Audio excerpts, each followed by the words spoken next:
The wind blew across the dry desert land. Red dust floated in the air like mist. The sky above was clear, but something deadly had just arrived. Commander Tavor of the Zanari. Empire stepped down from his silver command ship. He looked around, unimpressed. "This is Earth," he said with a sneer. "Primitive, dusty, weak." Behind him, 10 elite alien soldiers in black armor followed, scanning the land with glowing green visors. Their mission was simple: test Earth's defenses. If the planet was strong, the Zanari might consider negotiations. But if it was weak-like, they expected it would be added to their growing empire. Tavor had seen many planets fall. He believed Earth would be no different. But that belief was his first mistake. They moved towards a strange sight, an abandoned human facility half buried under sand. A broken sign read U.S. Government Testing Range in faded letters. 1. Alien technician laughed. "They still use signs. Hilarious." Tavor ordered them to enter. Inside, rusted metal halls stretched in every direction. The lights didn't work. Everything was silent. "Powerless," Tavor said. "Dead." But as they stepped deeper into the complex, the silence broke. A soft hum, a flicker of light. Then a low mechanical voice spoke from the walls. "Unauthorized personnel detected. Defense system warming up." The aliens froze. "Commander." "The system is still active," one shouted. Tavor's eyes narrowed. "Impossible. Their tech is ancient. They should be blind." Before he could finish, the floor beneath them lit up. Lasers formed across the hallways. Cameras hidden in the ceiling moved to follow them. "Engaging non-lethal test mode," the voice said. Then the assault began. Tiny flying drones shot out of the walls. Metal spheres with spinning blades and shocking probes. The aliens fired back, but the drones moved fast, too fast. One Zanari soldier screamed as a probe hit his armor and shorted out his shield. Another was knocked to the ground as an invisible force field trapped his body. Tavor shouted, "Retreat. This is not abandoned. This is a trap." But the entrance had closed. Thick steel doors slammed shut behind them. "We're locked in." Another shouted. Tavor watched as 4 of his soldiers were taken down without a single human in sight. This wasn't a defense system. This was a warning dot in a control room somewhere deeper in the complex. A screen flickered to life. A human face appeared, recorded long ago. It was an older man in a military uniform with calm eyes and a serious tone. "To whoever finds this, if you're here without permission, remember this Earth does not welcome conquerors. What you see is just one piece of what we left behind. We don't fight for power. We don't fight for territory.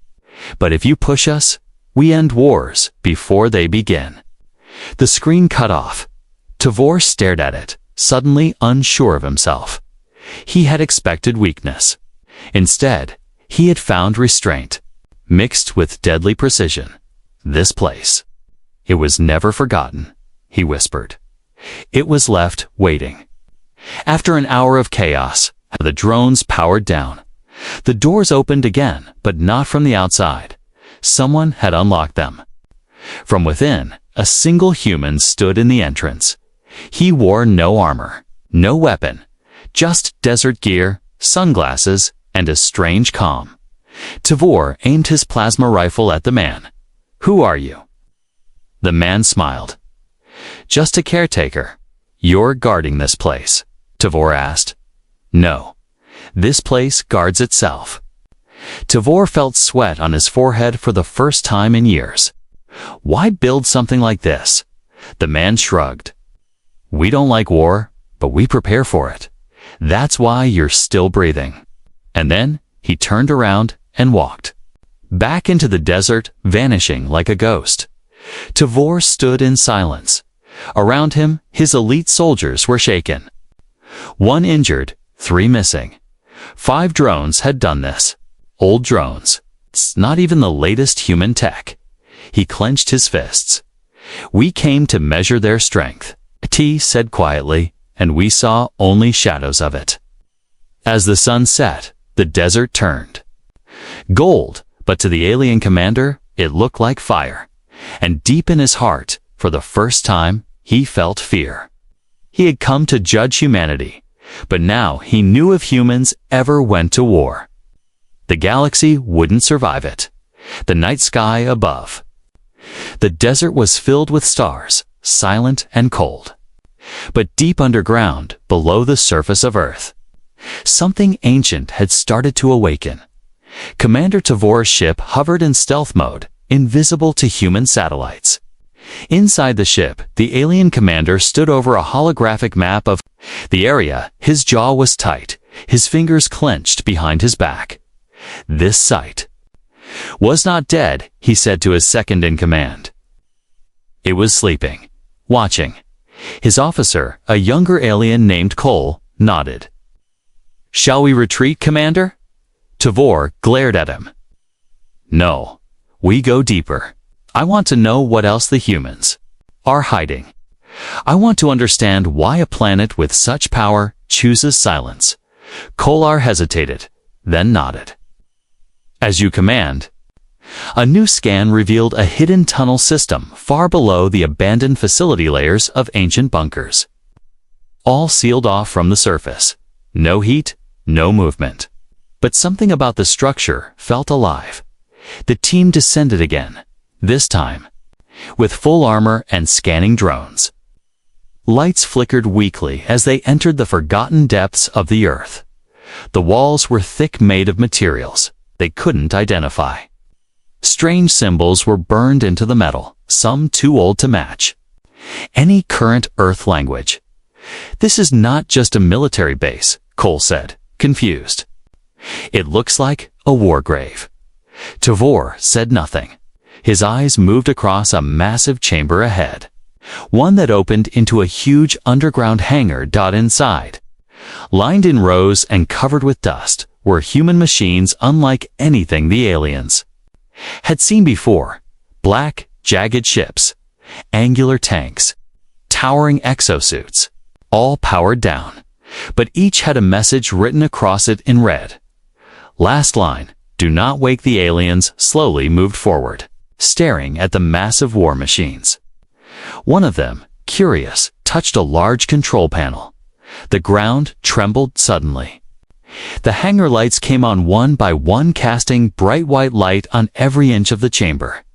Tavor raised his hand. Everyone freeze. A loud humming sound filled the air, and above them, a massive hologram flickered to life. It was not a person. It was a digital, AI female voice, calm and firm. Welcome, personnel. Access level, unauthorized.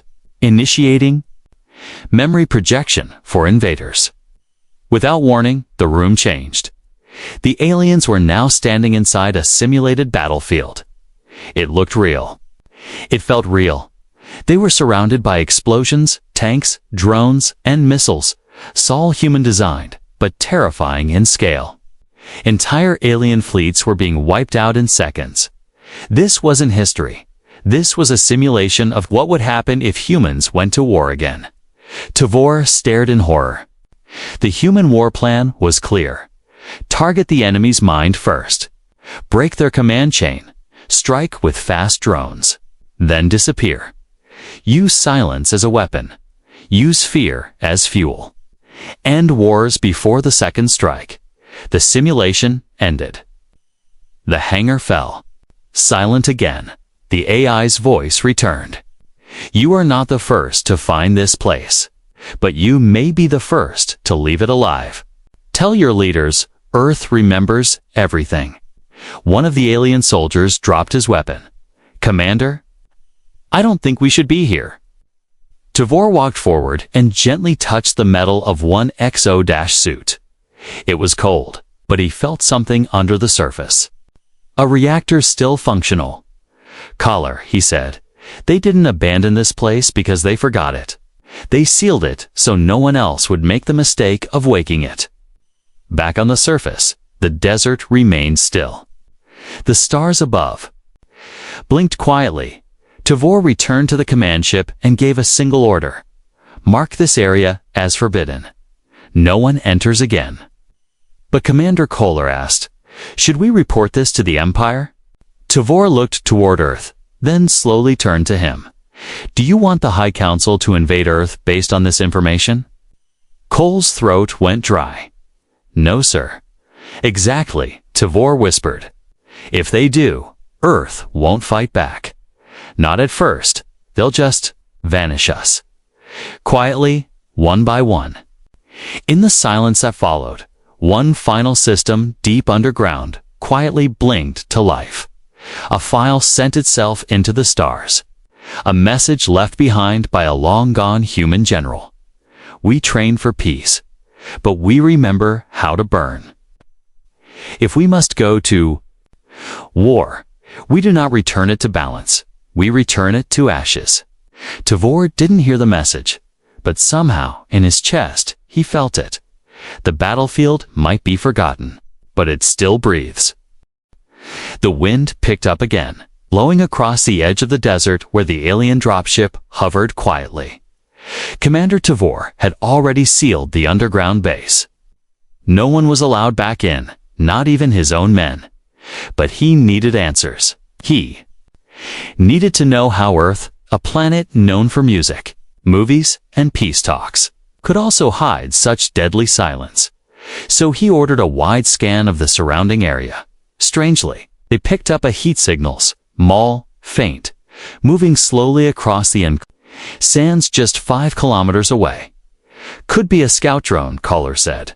Or maybe a leftover Earth machine. Tavor narrowed his eyes. Let's see what's left wandering this cursed planet. They tracked the signal for half an hour, careful not to alert it. Then, at the base of a rocky canyon, they saw him, a human dot alone. He walked with calm steps, wearing worn-out military boots, brown desert pants, a lightweight armored vest, and a scarf wrapped around his face. A rifle hung loosely on his back. Skin was sunburned. His eyes were hidden behind dusty goggles, but he didn't look like a scavenger.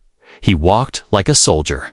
No fear, no rush, just confidence. The alien team quickly surrounded him, weapons raised. Identify yourself, shouted one of the Zenari. Soldiers. The man stopped walking. Then he slowly lifted both hands, grinned beneath his scarf, and said in perfect galactic standard, "Took you long enough." Tavor stepped forward, confused.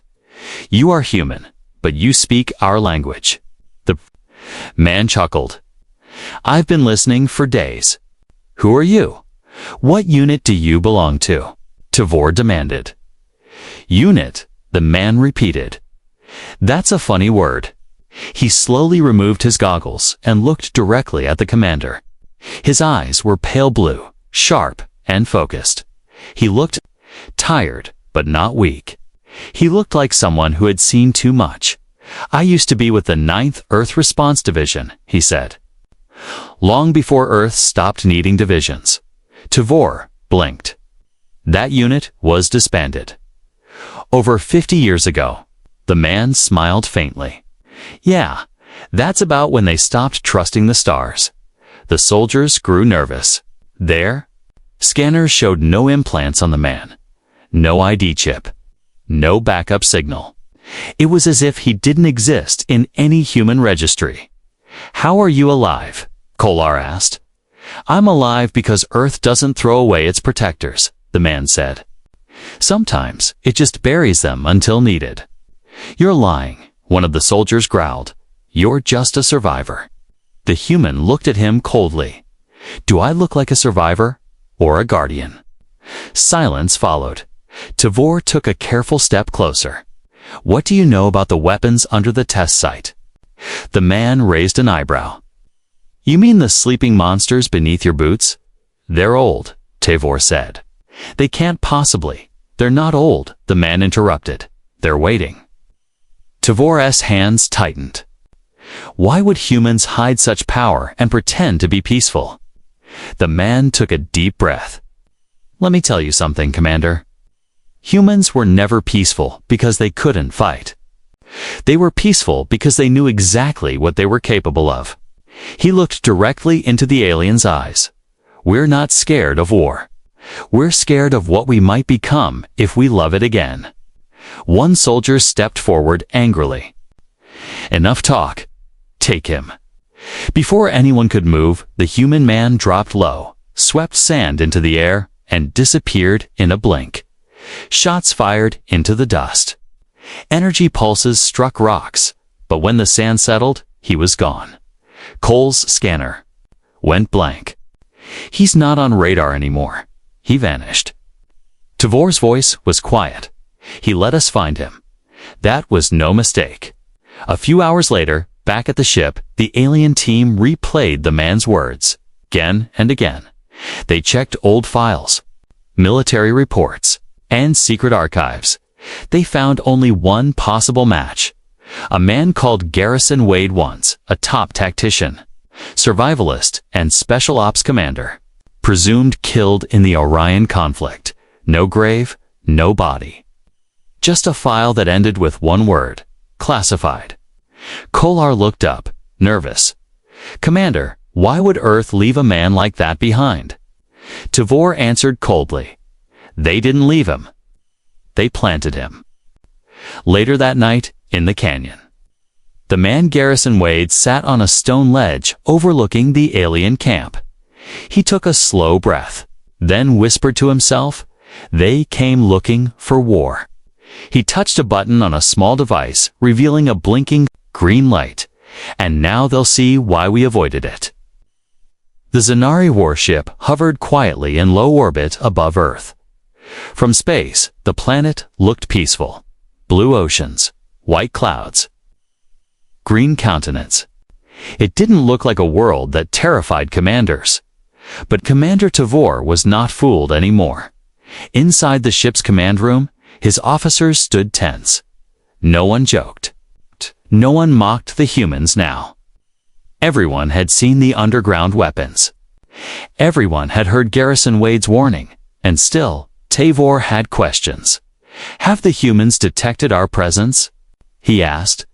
"No signals from Earth, Commander," replied Cole. "No scans, no hails, no defenses. They are silent." Tavor narrowed his eyes. Too silent. He turned toward the communications officer. "Send a signal to their nearest military. Command, say we come in peace, but we demand an explanation. We want answers about the hidden base." A message was sent, translated into multiple Earth languages, marked urgent. But there was no reply. Not after 10 minutes. Not after 10 hours. Cole looked worried. "Do they even know we're here?" "Oh, they know," Tavor said. "Humans always know." He stared at the planet's surface on the viewing screen. "It's not that they can't respond, it's that they choose not to." The next day, another alien ship joined them, Sonari Class 4 frigate, Varkon's Claw, sent by the Empire to support Tavor's investigation. Captain Jura, a hot-tempered officer, beamed aboard. "You had weeks," Jura growled. "And you found old weapons and ghost soldiers. You should have taken this planet by now." Tavor calmly handed him a data chip. "See for yourself." Jura reviewed the footage of the underground simulation, the drones, the one-shot satellite, cannon that erased a battleship in less than a second, the human soldier who vanished like wind. Jura's face went pale. "This is real." Tavor nodded. "And it's just what they let us see." Jura didn't like being afraid. To him, fear meant weakness. So he tried to do what Zanari captains always did. He fired a warning shot. A single high-energy beam launched from Varkon's Claw.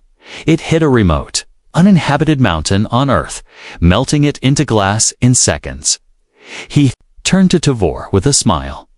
"There, let's see if they stay silent now." But Earth didn't respond. No radio signals. No satellites moved. No weapons locked on. Not a single system powered up. The planet simply ignored them. Jorah frowned. They must not have seen it. Trust me, Tavor said. They saw it. They just don't care. Jorah slammed his fist on the console. Are they stupid? Tavor shook his head. No, Captain. They are brilliant. The worst kind of dangerous. Hours passed. Then something unexpected happened. Tavor's ship detected a tiny satellite above. Earth moving slightly. Just a 40-year-old civilian weather satellite. It turned its camera and pointed it directly at Varkon's claw. That's all. Just a quiet move. No weapons. No words. Just a look. But everyone in the room suddenly felt cold. They're watching us, Cole whispered. Tavor nodded. And that camera is not for measuring clouds anymore. Down on Earth, Garrison Wade stood on top of a desert cliff, staring at the sky through old binoculars. Beside him was a strange machine, half buried, humming quietly. It was linked to a satellite system no one had used in decades. He pressed a button above him. 5 human satellites gently rotated. They didn't glow. They didn't fire. They simply moved into new positions. They were forming a pattern, a shape. Back in space, Jorah's officer shouted, Commander, our scanners are detecting a formation in low orbit. Human satellites are repositioning. Tavor's heart began to race. Are they powering weapons? No. They're forming a symbol. What symbol? Cole looked at the translation. Screen. The symbol was human military code. Long forgotten by the galaxy, the translation read, if we respond, it will be the last thing you ever hear. Jorah's face lost all color. He stepped back. They're bluffing. No, Tavor said quietly. They're being merciful. He stared at Earth one more time. They don't want war. Not because they fear it, but because they're better than us. Jorah gritted his teeth. We should attack. Then you go first, Tavor said coldly. But I won't be standing beside you when they wake up. Back on Earth, Garrison Wade turned off the device and packed up his gear. He looked at the sky, whispered to himself, they're still pushing. Then he walked back into the desert alone. No alarms, no retaliation, just patience. Because that's what made humans so dangerous. They waited, and if you forced their hand, you wouldn't see it coming. The doors hissed open with a slow, ancient groan. Dust drifted in the air, untouched for decades. Cold steel walls stretched out in every direction, covered in warning signs and strange old Earth language. Commander Tavor stepped forward. Flashlight in one hand, weapon in the other. Behind him, Cole and 2 Zenari engineers followed carefully. They were deep beneath the Earth's surface now, deeper than the first base, deeper than the weapons chamber. This was something even more hidden. They had found the archive of endings. The name had appeared in old Earth records they decrypted buried inside encrypted files. A place where human scientists and tacticians once created simulations so deadly, so final, that the Earth government sealed the entire facility away. Tavor wanted to understand something. Why would a species so powerful, so capable of annihilation, choose not to conquer? That answer might be here as they moved deeper into the archive. Lights turned on by themselves, one by one. No security drones. No defenses. Just silence. Then they entered the main chamber. It was enormous, like the inside of a cathedral, but made of black, steel, and glass. At the center stood a glowing blue console surrounded by empty chairs. Tavor walked up and placed his hand on the console. It spoke in an old, soft Earth voice. Welcome to the Strategic Global Conflict Archive. Level Final. Protocols, are you here to observe or to activate? Tavor hesitated. He whispered, Observe. The room darkened. A screen appeared in the air before them. A simulation began. It showed the galaxy. Bright stars. Dozens of civilizations, then Earth, then war. Not war started by humans, but war forced on humans, and what came next was not a response. It was a calculated erasure. Humanity didn't match force with force. It used algorithms. It used logic. It used warlike math. A Zinari fleet of 50 ships was wiped out in under 11 minutes using unmanned, eye-controlled drones and gravity bombs that folded space. Another species tried chemical attacks. Earth's satellites adjusted wind patterns to push the chemicals back. Another alien race launched bioweapons into Earth's orbit. Earth's response. One satellite fired a pulse. That race was never mentioned again. Cole watched with wide eyes. This can't be real. But the footage wasn't stylized. It wasn't cinematic. It was cold, data-driven. Real Garrison Wade appeared in the final simulation older. Wounded, standing before a council of alien leaders who begged for Earth to stop. He said just one sentence. We didn't start the fire, but we knew how to put it out, permanently. The screen faded to black. The console spoke again. This archive contains 214 final war simulations. All tested, all based on real capabilities, all never used. Tavor stepped back. His hands trembled. Why show this to us? The console answered. Because you opened the door, and now you must carry the weight of knowing. Suddenly, the room dimmed again. A hologram of a human general appeared calm, tall, with medals across his chest. His voice was kind, but tired. If you're seeing this, you've pushed too far. We don't enjoy war. But we're good at it. Better than you. Better than anyone. We built weapons not to win, but to end all future fights before they start. If you're wise, you'll leave. If you're foolish, we won't argue. We'll just clean up what's left, Cole whispered.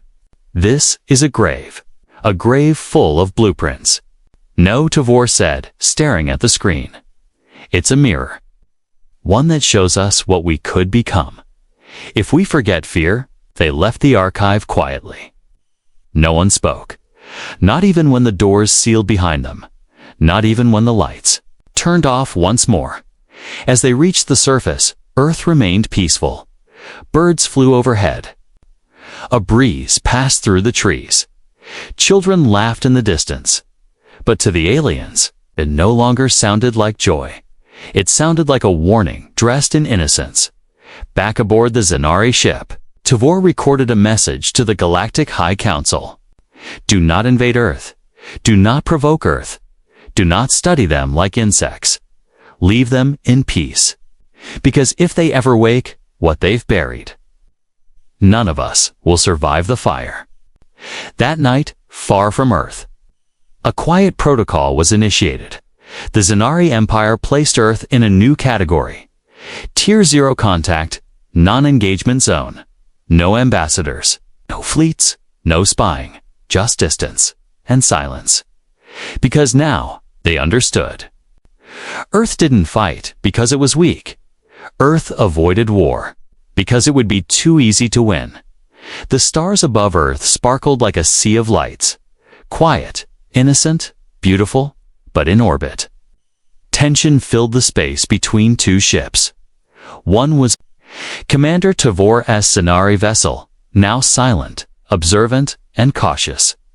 The other was Varkon's Claw, still led by hot-headed Captain Jura, who refused to leave without proof that humans could truly defeat them. Inside his warship, Jura paced like a restless beast. We're a military empire, he barked. We don't run because of ghosts and simulations. He slammed his fist on the table. If these humans have such mighty weapons, let them show it. His officers shifted nervously. They had all seen the footage from the archive of endings. Still, Jura insisted it was a bluff. Ancient tech, empty threats, so he gave the order. Charge the forward cannon. Lock onto Earth's upper atmosphere. Don't aim to kill, just scratch the surface. Okay, back on the surface of Earth. Garrison Wade sat under the shade of a dead tree in the desert. His device chirped. He looked at the screen. An orbital scan showed. Varkon's claw was powering. Its primary cannon. Not a simulation. A real charge. Target-locked Garrison took a long breath. Then stood up. He opened a black metal box buried beside him. Inside was a single transmitter. He pressed one button in space. On the far side of Earth, a small satellite, one that didn't appear on any alien scans, suddenly blinked to life. Its name was Argo-7, an old relic. A myth even among humans, it turned slowly. And aimed on Varkon's claw. Alarms screamed. Unknown object powering up. What? Where? We don't know. It just appeared. Before they could respond, before a single order was shouted. Sky shattered. A beam of pure white energy tore through the darkness like lightning. It didn't explode. It didn't make sound. It simply appeared, and Varkon's claw. It's gone. Erased. No wreckage. No distress signal. Not even dust. 1 second, it was there. The next, space was silent. On Tavor's ship, everyone froze. Kolar gasped. Commander. They didn't even aim for the crew. They deleted the ship itself. Tavor said nothing. His eyes were wide, his breathing slow. Finally, he whispered. That was a whisper. Not even a scream. A message appeared on their screen. No sound, just text. That was a warning. The next won't leave anyone to read it. Below it, a signature, Argo-7. Earth's last eye. Cole turned pale. We've never even seen that weapon before. What else are they hiding? Tavor slowly stood. Weapons that erase, not destroy. Satellites that hide behind the light. Soldiers that don't exist in records. And a planet that lets us walk away instead of burning. In the desert, Garrison Wade sat back down, watching the sky. He didn't smile. He didn't cheer. He just whispered. One was enough. Then he buried the transmitter again. Back in orbit, the surviving Zanari crew asked the question none dared speak. Commander. What now? Tavor answered without hesitation. We leave. Now, and we never speak of this place again. But the Empire, he turned sharply. If the Empire pushes Earth, we'll be speaking through smoke. That day, the Zanari ship turned away from Earth. They didn't fire. They didn't scan. They didn't even look back. They just left, and Earth said nothing. Not one response. No speech, no celebration. Just silence. But that silence was heavier than any threat. In a dark council chamber far from Earth, the Galactic High Council reviewed the data logs. One of the counselors shook his head. A beam that leaves no trace. Are we sure this was real? Another whispered Varkon's claw had 300 warriors. And the room went quiet. The final vote was taken. Earth was declared untouchable. No war, no contact. No observation, let them be. Let them sleep, because now everyone understood. Humanity didn't aim to conquer. Humanity simply aimed to end things quickly forced. In the heart of the galaxy, where stars hung like lanterns over ancient halls, the Galactic High Council gathered in silence. Leaders from over 50 star systems sat in a circle of shadow and light. No one smiled. No one spoke. A Zanari messenger stood in the center, trembling, holding a data core. His hands shook as he placed it on the table. This is from Commander Tavor, he said quietly. It contains footage of what Earth did to Varkon's claw. The council elder, a long-lived being with glowing eyes and skin like polished stone, touched the core. A blue light filled the air. They watched as the Earth's satellite, Argo 7, appeared from nowhere. They watched the energy beam strike silently. They watched as a fully armed Zanari battleship simply vanished. Not destroyed, not damaged, just erased. No weapons could do that. No empire had ever created such silence. And still, Earth said nothing. Not even a message of victory. The hall remained still for a long time. Then a voice spoke, soft but firm. This is no ordinary species. This is a threat to everything we know. Another voice, nervous, added, or perhaps, they are the only ones who remember what true war looks like. Elder Lyser, the oldest among them, leaned forward. Humans have something we do not, he said. Restraint. A debate followed. Not loud, not angry, just serious. Some wanted to study Earth further. Others wanted to avoid it forever. One young leader said, they've never attacked first. Another replied, yes. And that's exactly what scares me.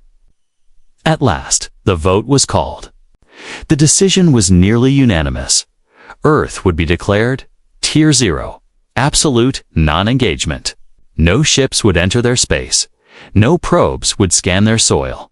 No trade, no observation, no interference. Earth would be left alone, forever. Back on the Zanari homeworld, Commander Tavor stood before his own military leaders. They demanded answers. Why did you retreat? Why did you let them insult the Empire? Tavor stared at them, calm and cold. You didn't see what I saw, he said. You didn't feel what I felt. They have soldiers who live in shadows, weapons we can't trace, satellites that think faster than our fleets. And worst of all, he paused.